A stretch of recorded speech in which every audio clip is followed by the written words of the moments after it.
Welcome back to Insight. Heather, tell us more about this deeply rooted resident.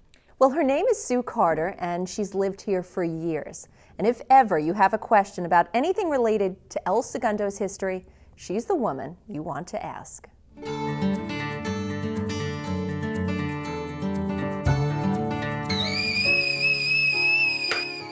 Sue Carter knows a lot about El Segundo. She should. She's lived here for 61 years. And while some refer to her as the local historian, Sue doesn't necessarily agree with that.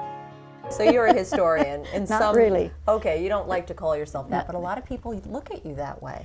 Yeah, they think, well, I've been here a long time and I work in the history room. Okay, this picture, as you can see, is quite old of El Segundo because there are hardly any roads. This looks like a road here that an automobile would go on. Most of these are paths. People walked in those days a lot. They didn't own automobiles, and they walked all over town, and many of the older pictures you see are just full of footpaths. Sue recalls a few landmarks that once made up this tiny town along the Pacific. What else was here at the time? Well, of course, the refinery was here. Allied Signal was here, across the road, and that was about all that was across the road, which they called Sepulveda, because there were bean fields, cornfields, strawberry fields, that type of stuff when I came here. Before she met her husband, Sue said she never even heard of El Segundo. Tell me about your husband, because he's from here. What was his family like? When they first came here, they lived in an apartment house that had the bathroom down the hallway, but that was what it was. It was called the Hamburg Apartments, and that is still here in town. And in those days, she says, life was hard. My husband worked at Standard Oil. It was Standard Oil in those days, when he was only 16, because they hired the boys, the high school boys, in the summer to chop weeds. And soon after, he enlisted in the Navy. And as he said, I saw the flags waving, and he just had to get into it. So he quit and went into the Navy. Then he decided, no, he wanted to get married. How did you meet him? Well, I met him he was on a date with my girlfriend, and I was on a date with my boyfriend. I had never met him before. Before he left, he dropped off his date and then came back to my house and said, I want your phone number. Oh, How my quick, huh? goodness. Love at first sight. That's what it was. And like all young couples starting out, they had dreams of owning their own home.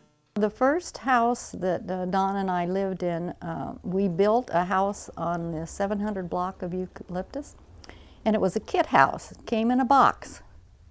Really? The windows, the doors, the lumber, and all that kind of stuff. We had to pour a foundation for it, a cement foundation, and then it's like doing Lincoln Logs, putting this house all together, and we did it all by ourselves. Sue says most of the people living in El Segundo at the time were locals who worked at Standard Oil. What did they do for fun? Well, we had a theater. We had a grocery store, but not what you would know as a grocery store. It had groceries in it, and then we had another store, what they call it, mercantile store, that had everything in the world in it. While some things in El Segundo remain the same, Sue's 4 children are grown and married with kids of their own. However, Sue's husband, Don, passed away 4 years ago. What do you miss most about your husband?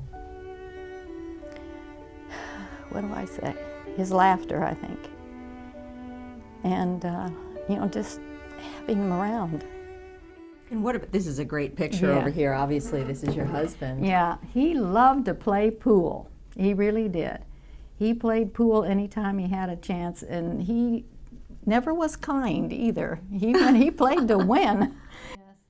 Sue says she has no intention of ever moving from this house. It's got a lot of memories, including this clock that her father made. Oh, he welded it, put it together so that it works.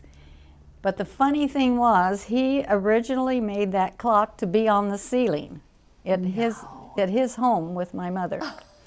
And the first time we came down to see it, and we had a couple little kids with us, we all laid down on the floor and tried to tell it. And my father got just furious with us. We were making fun of him. While things are quiet in the Carter house, Sue remains very active out in the community. I got stuff to deliver. Today, Sue spends much of her time at the library, just as she has for the past 20 years.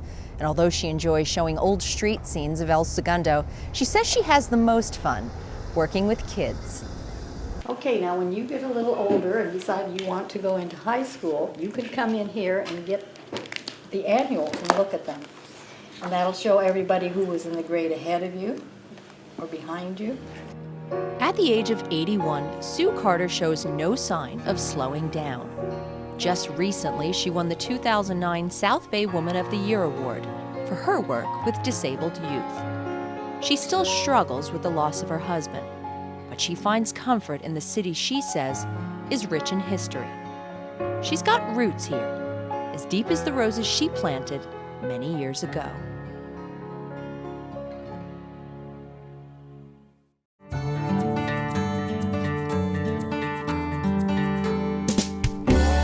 Very nice story. How does she carry on from day to day? Well, as you know, she keeps herself incredibly busy. In fact, when we were shooting at the library that day, she just happened to show up. So she's always on the go. And those roses are beautiful. What you didn't get to see, though, were her pet turtles. They actually live in the rose garden, but right now they're hibernating. So she's got a lot of fun hobbies. Aw, how cute. Next thing you know, she'll be climbing Mount Everest. Never know. Well, that does it for this edition of Insight. Thanks for joining us. We'll see you next time.